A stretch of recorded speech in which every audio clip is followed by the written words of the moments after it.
Assalamualaikum warahmatullahi wabarakatuh.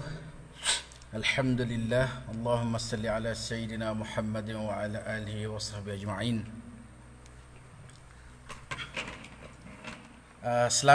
Selamat berbuka puasa kepada rakan-rakan sahabat hamba. Alhamdulillah, hari ini kita masuk hari ke-10, hari ke-10, hari ke sebelah dah kita. Hari ke-10 dah hari ni. Alhamdulillah. Hamba baru sapa daripada Kuala Lumpur. Semalam ada di Kuala Lumpur. Dan maghrib tadi Alhamdulillah baru sampai di Besut lah. Baru sampai di Besut dan terus Alhamdulillah sempat berbuka puasa di rumah ayah saya. Dan selepas solat maghrib saya ambil sedikit kesempatan ni untuk buat live menjelaskan satu dua isu ataupun berita hangat lah yang saya dapat hari ni. Sebenarnya saya memilih untuk tidak berkongsi lah. Sebenarnya saya memilih untuk tidak berkongsi sebab saya lebih suka Allahumma salli ala Sayyidina Muhammad, saya lebih suka memendam rasa kan. Tapi apabila saya dapati pada hari ini Masya Allah nama saya dipetik,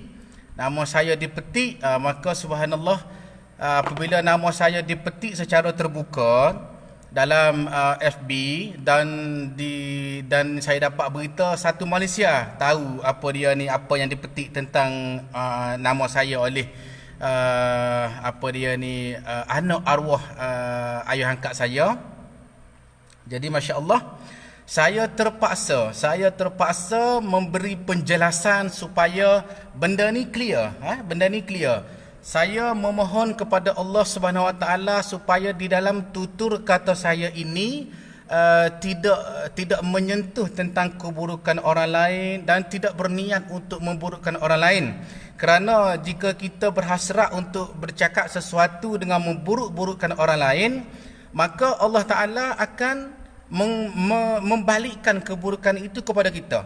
Jadi saya mohon kepada Allah SWT supaya penjelasan yang saya bagi ni, Allahumma salli ala Sayyidina Muhammad, supaya penjelasan ini daripada hati saya sendiri, dan seikhlasnya. Sebelum tu insya-Allah sahabat-sahabat kita boleh share supaya berita ataupun penjelasan yang saya nak cerita, yang saya nak kongsikan ini sampai kepada mereka-mereka yang suka menghakimi sesuatu tanpa mendengar sesuatu secara jelas. Dalam Islam kita ada konsep tabayun. Kita kena tabayun, bersangka baik, teliti, semak dulu. Sesuatu berita yang sampai kepada kita ni, kita kena semak dulu, kena tabayun, supaya kita hanya menyebarkan benda-benda yang baik sahaja. Jangan kita menjadi panjang lidah, duduk cerita benda-benda yang tidak baik, yang tidak betul, akhirnya memudaratkan diri kita sendiri dan memberi dosa kepada kita. Subhanallah. Jadi saya ambil sikit masa ni, beberapa minit saja, sebab lepas ni kita kena berterawih, kita ada terawih. Saya ada di surau saya ni, yang mana Masya Allah subhanallah, surau saya ini menjadi saksi kata-kata saya ini. Jika kata-kata saya, penjelasan yang saya nak kongsikan ini baik, maka saya dapat pahala. Jika apa yang saya kongsikan ini dengan emosi tidak baik, tidak bagus, berniat untuk nak memburukkan orang lain, maka Allah akan qada kepada saya sesuatu yang buruk untuk saya. Jadi saya berdoa kepada Allah supaya saya menyampaikan perkara-perkara yang baik, insya-Allah. Kepada yang bagi salam, Waalaikumsalam warahmatullahi wabarakatuh. Baik, Karim Din, betul lah. Karim Din tu dia komen, dia kata berita tadi sampai ke peringkat umum. Betul. Itu sebab saya kena ambil tindakan untuk memberi penjelasan. Dia gini cerita saya cerita ni, astagfirullahalazim, terpaksa bercerita supaya kita dapat penjelasan yang betul. Kalau tidak, kalau ada berita tak betul, kita bawa berita yang tidak betul, kita boleh dosa. Orang dengar, dia bawa pula cerita yang tak betul daripada kita, dia pun boleh dosa. Jadi dosa itu jadi berangkai dan berantai. Kita tak say gitu. Baik, cerita dia begini. Cerita pada tahun 2011, sewaktu saya mula berniaga, ada seorang lelaki datang ke ofis saya. Saya tak kenal pun dia, Apabila dia datang ke ofis saya, tak sempat berjumpa dengan saya. Jadi lelaki itu balik. Bila lelaki itu pulang, saya sampai di ofis saya. Ni saya cerita daripada awal cerita. Saya sampai di ofis saya, staff saya bagi tahu Tuan Azlan, ada seorang pokcik tua datang, dia nak jumpa dengan Tuan Azlan. Saya tanya nama dia apa? Dia kata nama dia Cikgu Li. Saya tak sangka kami akan menjadi seperti ayah dengan anak selepas itu. Jadi Cikgu Li ni dia tinggalkan nombor telefon kepada staf saya. Dia bagi tahu jika Tuan Azlan Al-Amin balik ke ofis, tolong bagi nombor telefon ni, bagi tahu dia saya nak kenal dia, dan minta dia pergi ke rumah saya duduk di Alulintah. Ini cerita pada tahun 2011. Kalau tak silap saya 2011 ataupun tahun 2012. Lebih kurang nah. Baik. Saya call dia. Masa tu saya panggil dia cikgu. Sebab dia mengenalkan nama dia ni Cikgu Ramli. Dia kata mari rumah saya. Subhanallah, saya pergi rumah dia. Bila saya pergi rumah dia, pertama kali saya pergi rumah dia, saya dah rasa hairan. Dalam keadaan rumah dia besar, tapi tidak ada anak-anak, dia duduk dengan isteri muda dia saja. Yang saya hairannya, bila saya sampai di rumah dia tu, dia boleh pegang tangan saya, ajak saya masuk ke bilik-bilik dia, termasuk bilik di tingkat atas. Wallahil azim. Dia bawa saya naik ke tingkat atas. Dalam bilik-bilik dia buka bilik dia tunjuk. Pada waktu itu saya terfikir, saya kata, ya Allah, ya Tuhanku, jika orang tua ini percaya sebegini kepercayaannya kepada orang-orang muda, jika orang-orang jahat yang datang ke rumah dia bawa semua masuk dalam bilik dia, kalau orang jahat itu mengapa-apakan dia, apa yang akan berlaku? Itu demi Allah, itu persoalan yang pertama bermain di dalam fikiran saya pada beberapa tahun dulu. Sebab dia tak kenal saya. Dia kenal saja saya sampai di rumah dia. Dia terus bawa saya tunjuk rumah dia, bilik ni sampai ke tingkat atas.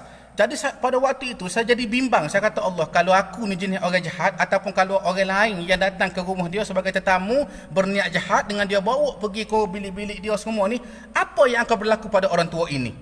Itu saya fikir. Tapi saya tidak sangka sebenarnya itulah gerak hati yang Allah bagi kepada dia, mempercayai saya daripada awal sehingga ke akhir hayat dia. Saya bila bercerita tentang ayah angkat saya ni, saya rasa sebut hati dia, saya rasa sedih. Sebab dia seorang yang sangat baik, orang yang sangat soleh, dan orang yang sangat menyayangi saya. Jadi lebih kurang 2-3 tahun saya mula rapat dengan dia. Pada waktu tu saya masih panggil dia cikgu. Saya panggil dia cikgu. Lepas saya panggil dia cikgu, pada suatu hari dia jumpa dengan saya. Dia beritahu, Azlan, cukup panggil saya cikgu, awak panggil saya abah. Saya rasa satu penghormatan, seorang yang baru mengenali saya beberapa tahun minta saya panggil dia abah, sebagaimana panggilan itu khusus untuk anak-anak dia. Bila lama kami bersahabat, bila lama saya dengan ayah angkat saya ni bersahabat, dia mula menceritakan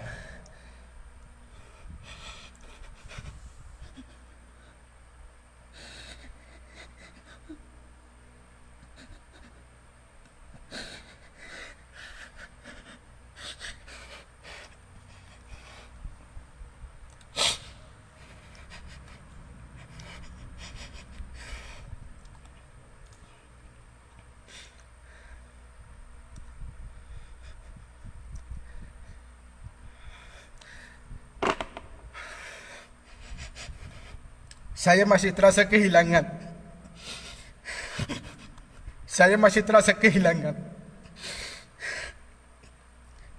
Arwah ayah angkat saya ni seorang insan yang sangat dekat dengan saya, sangat rapat dengan saya, dan sangat baik dengan saya. Dan selama hampir 10 tahun tidak pernah jemu mengejutkan saya daripada tahajud. Walaupun saya seorang yang pemalas dan jarang bertahajud, saya masih merasa kehilangan.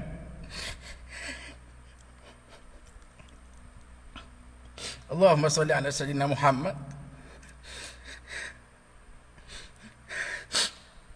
Saya tidak terlalu sedih dengan apa yang diperkatakan oleh anak-anak arwah pada hari ini. Sebab anak-anak arwah pun telah memohon maaf kepada saya secara terbuka pada hari ini. Cuma saya merasa sedih di saat baru 3 hari saja ayah angkat saya meninggal dunia. Anak-anak dah tak sabar dah dengan dah tak sabar dah dengan cerita harta, cerita kekayaan. Saya nak maklum, saya hanya anak angkat. Saya tidak layak pun mewarisi harta-harta pusaka daripada arwah ayah angkat saya ni. Saya hanya anak angkat. Cuma bila anak dia menuduh saya yang bukan-bukan pada hari ini, sehingga berita tentang saya ni tersebar secara menyeluruh, saya terpaksa memberi penjelasan secara terbuka. Kalau tidak, sampai bila pun nama saya akan jadi rosak. Saya seboleh mungkin tidak mahu langsung bercerita tentang perihal arwah dengan anak-anak ni. Saya tak nak cerita soal dia rapat ataupun dia tidak rapat, dia akrab ataupun dia tidak akrab dengan anak-anak dia ni. Itu persoalan hati. Persoalan hati ni susah untuk kita nak cakap, tak? Tapi apabila ayah angkat saya rapat dengan saya, akrab dengan saya sehingga ke akhir hayat dia, saya rasa terkesan. Beliau menjadi mentor kepada saya. Ayah angkat saya ni ialah orang yang sentiasa ada dengan saya. Bila saya sedih, bila saya gembira, dia sentiasa ada dengan saya. Dan umum mengetahui keakraban saya ni dengan ayah angkat saya. Umum mengetahui keakraban saya dengan ayah angkat saya. Sehinggakan, Allahumma salli ala sayyidina Muhammad, sehinggakan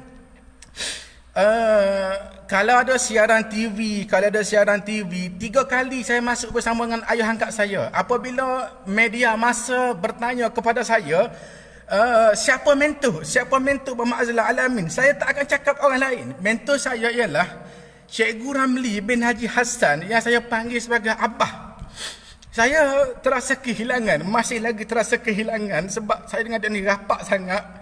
Sehingga akhir hayat dia nak mati pun dia bagi tahu saya, dia bagi tahu, Lahan, Abah rasa hayat Abah dah tak lama dah. Abah mungkin akan mati bila-bila saja sebab doktor bagi tahu tidak ada ubat yang boleh merawat Abah ni. Saya peluk dia, sehingga yang saya paling terkesan dalam bulan lepas bila ayah kak saya ni masuk ke hospital, jururawat call saya. Jururawat kata, Cik Azlan, ayah awak suruh awak datang dengan segera. Jadi subhanallah, saya terus datang. Gambar pun ada, video pun ada, okey. Saya tanya ayah kak saya kata, ada apa bah? Dia kata, Abah nak kencing. Tapi Abah tak nak misi tu ambil bekas untuk tadah Abah punya air kencing. Dia malu lah, mungkin dia malu kan.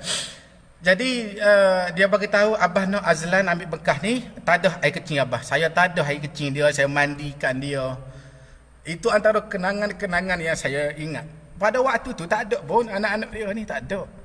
Tapi saya tak ada masalah dari segi harta dia walaupun dia orang kaya. Sebab harta dia tu hak milik dia. Saya ni hanya anak angkat saja. Apabila Abah meninggal dunia, yang layak mewarisi harta-harta pusaka ni anak-anak dia, bukan saya.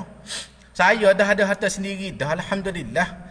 Dan saya nak bagi tahu kenapa saya balik dengan helikopter ke Besut pada hari itu, ialah permintaan akhir daripada Abah saya.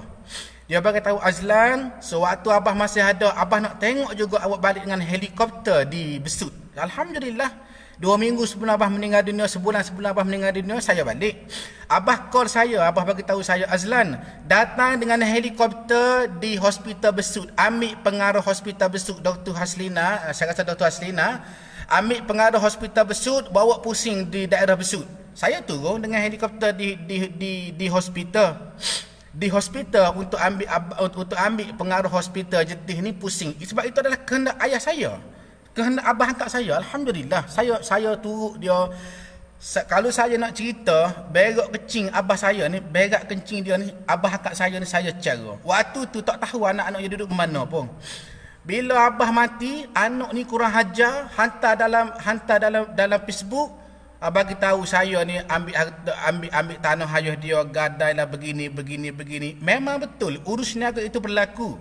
Urus niaga itu berlaku, tetapi berlaku semasa hayat abah saya dengan saya. Sebab kami sama-sama ahli perniagaan dan kami bertemu pun pada jalan perniagaan. Jadi apa salah kami berniaga bersama?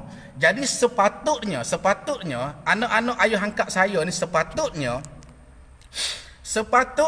apabila abah meninggal dunia, apabila ayah dia meninggal dunia, dia balik ke sini, dia kena hubungi saya. Dia kena hubungi Azlan, Abadi dengan adik-beradik ni ada nak berjumpa dengan awak Azlan. Sebabnya setahu kami arwah ayah ni, arwah abah ni rapat sangat dengan awak, baik sangat dengan awak dah. Jadi marilah kita duduk semeja, kita berbincang. Ada apa-apa urusan abah saya yang jika belum selesai, mari kita selesaikan. Jika ada apa-apa yang abah amanahkan kepada Azlan, okey, Azlan boleh serahkan kepada kami.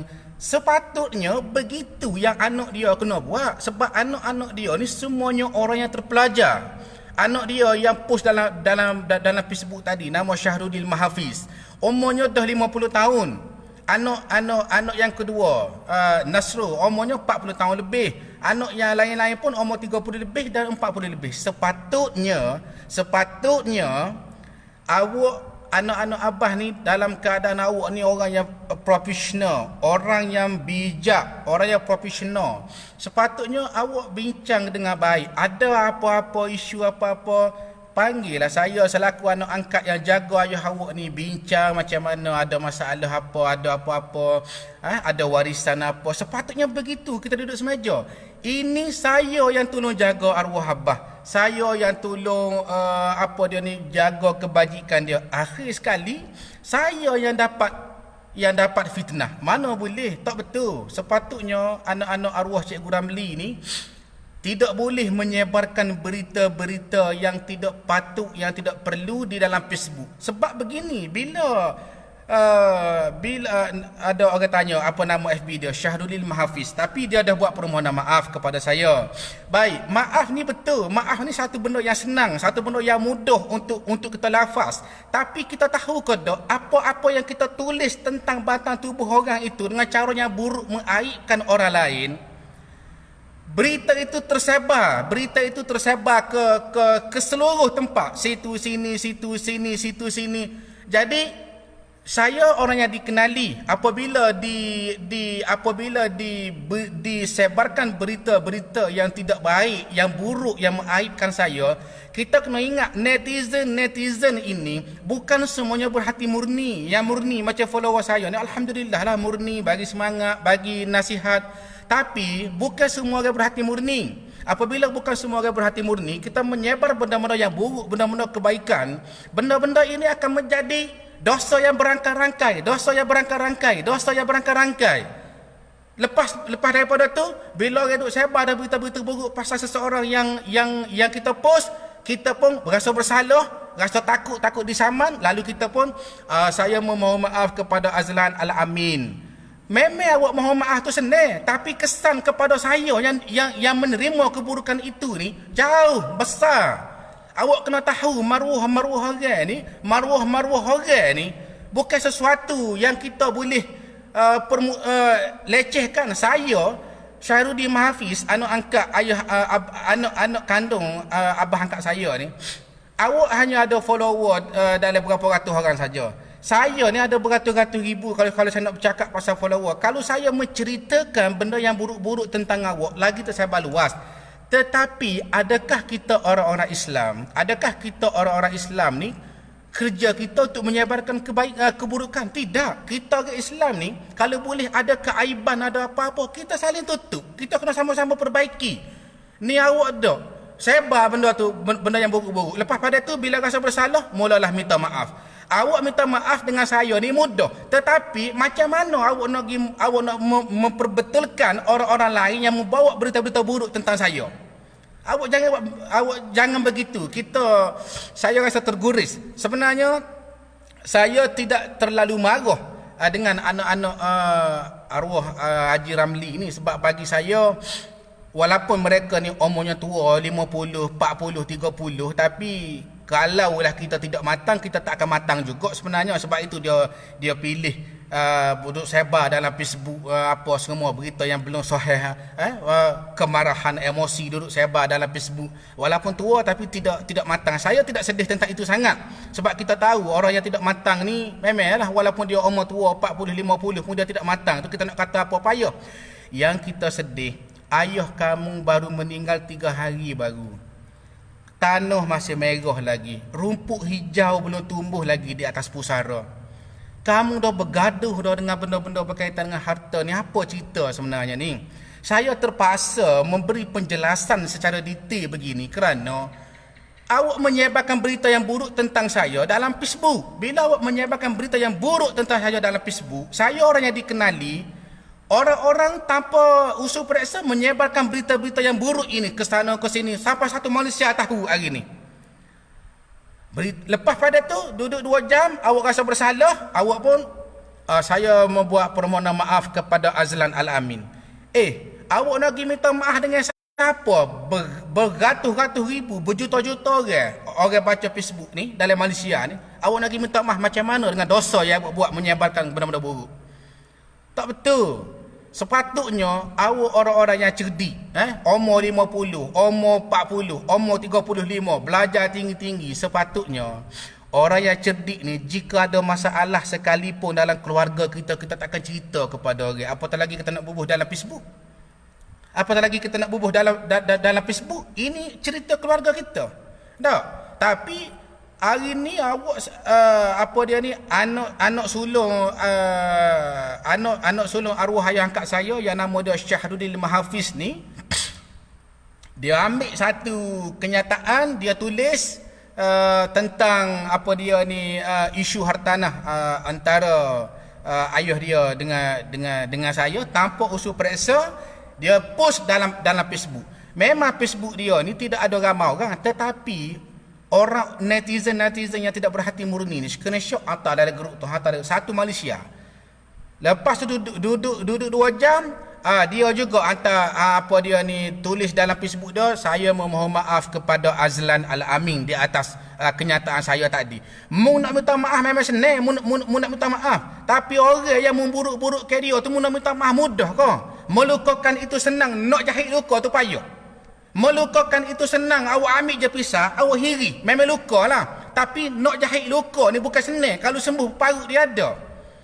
Hari tu kita kena sedar. Saya jaga kepada anak-anak arwah ni, saya nak bagi tahu sikit supaya awak faham dan awak mengerti. Supaya faham dan awak mengerti. Kepada anak-anak arwah Cikgu Ramli bin Haji Hassan ni, saya nak bagi tahu. Memang saya akan ambil tindakan saman lah. Saya akan ambil tindakan saman. Sebab ini untuk membersihkan saya punya nama. Saya nak bagi tahu. 10 tahun saya jaga ayah awak. Ayah awak sakit di hospital, kecing berok, saya tukar basuh. Demi Allah, tangan ni dah pegang air kecing ayah awak untuk pergi buang di hospital Jetih. Bukan nak menceritakan keaiban, tapi pada waktu itu saya tak tengok pun sesiap awak ni. Saya tak pernah tengok anak-anak arwah abah ni cara kepada abah sebagaimana saya anak angkat ni cara kepada abah. Tapi bila dah meninggal dunia, 3 hari kubur masih merah lagi tanah. Tu mari ni, mari tu mari. Awak nak buat gapo? Saya nak buat gana. Saya dah alhamdulillah dengan izin Allah. Dengan izin Allah, saya dah berjaya dah. Saya dah berjaya dah. Pendapatan saya sehari kadang-kadang 500,000 juta pun masuk. Bukan saya nak cakap besar. Ni saya nak cakap sikit ni supaya awak faham. Pendapatan saya dengan izin dan kehendak serta kasih sayang Allah, kadang-kadang pendapatan saya 500,000 sehari ni biasa aja. 30-40,000, 100,000 sehari, 500,000 pendapatan saya ni biasa aja sehari. Bukan saya cakap besar. Harta saya ni saya beli dengan izin Allah SWT. Kadang-kadang saya tak tahu pun di mana tanah-tanah saya duduk pun ada. Kalau orang kata saya hartawan, saya mengakui betul, alhamdulillah dengan izin Allah. Tapi saya tidak berasa megah dan tidak berasa besar diri. Awak ni, ayah awak ada harta sikit tu awak dah jadi tak tahu dah. Tidak pandai menghormati dah suasana. Kalau kita biarlah ayah bersemadi dengan tenang. Biar ayah bersemadi dengan tenang. Kita sepatutnya berterima kasih kepada orang yang tolong menjaga ayah kita sewaktu ayah sewaktu ayah kita ada, sewaktu ayah kita sakit. Sepatutnya kita menjadi orang, kalau saya lah jadi anak-anak kandung apa dia ni, Haji Ramli, arwah Haji Ramli ni, saya akan berterima kasih kepada orang yang bernama Muhammad Azlan Al-Amin, kerana walaupun anak-anak dia, saya fikir anak-anak dia, dalam bahasa yang lebih lembut kita kata anak-anak dia ni sibuk lah, tak ada nak cara kepada ayah dia sangat. Tiba-tiba mari orang luar yang tak ada kena mengena rapat dengan ayah dia. Dah, anak angkat ni tak layak terima harta pusaka. Kena ngaji sikit kita ni dah. Ada orang cara ambil berat, ambil kebajikan tentang ayah kita dengan kasih sayang, dengan cinta. Sepatutnya kita peluk orang tu, kita ucapkan terima kasih. Sepatutnya. Tapi tak tahulah manusia ni, begitulah manusia ni dah. Kadang-kadang kita ni apabila berhati hasad, bermaksud hati kita berkarat. Apabila kita berhati hasad, bermaksud hati kita berkarat.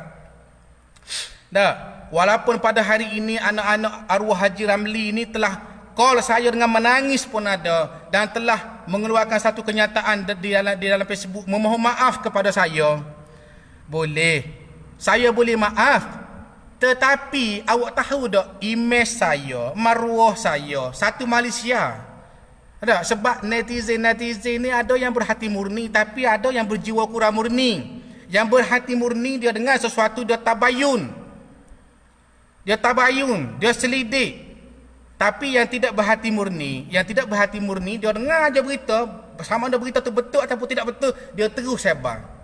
Jadi kalau benda tu tidak betul, jadi dosa lah. Dosa yang berangkai-rangkai. Jangan macam tu lah. Jangan macam tu. Jadi saya akhir kata saya saya boleh menerima permohonan maaf kepada daripada anak-anak arwah Haji Ramli. Saya boleh terima permohonan maaf. Awak dah minta maaf secara terbuka. Dan jadi saya stop dulu sebab sudah azan, kita kena hormati seruan azan.